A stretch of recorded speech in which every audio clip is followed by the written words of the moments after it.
À Cotonou, la jeunesse guyanaise porte haut la voix du climat.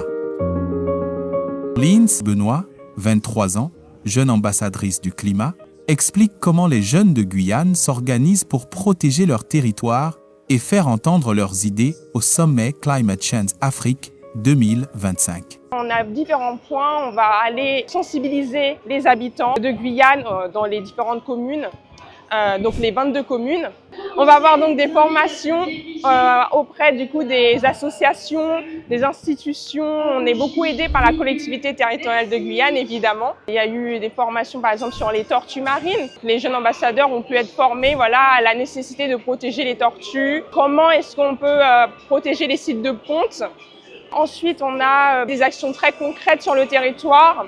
On va aller auprès de toutes les communautés, même autochtones. On va aller à la rencontre des jeunes de ces milieux-là et on a vraiment des échanges très constructifs sur leurs problématiques propres. Ce qu'elle décrit, c'est du concret, sensibilisation dans les 22 communes, action auprès des communautés autochtones et formation sur la protection des tortues marines.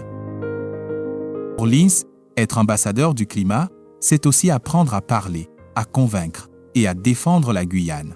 Les jeunes ambassadeurs du climat, comme je l'ai dit plus tôt aujourd'hui, c'est comme une école finalement, où on va apprendre à prendre la parole, à vraiment faire passer nos idées, nos valeurs, à les transmettre au plus grand nombre. Par exemple, on a pu les transmettre lors des journées d'adaptation au changement climatique en juin dernier à Cayenne, où on a pu vraiment dire aux dirigeants que nos revendications, et ils ont vraiment été réceptifs à notre message. Donc on est amené à faire tout ça pour la Guyane, mais aussi pour notre terre entière, d'où notre slogan « Une terre, une chance », à nous de jouer, à vous de jouer. Une terre, une chance, à nous de jouer, à vous de jouer. Le message de Lins Benoît résonne bien au-delà de la Guyane. La jeunesse s'engage, agit et veut désormais peser dans les décisions climatiques à l'échelle internationale.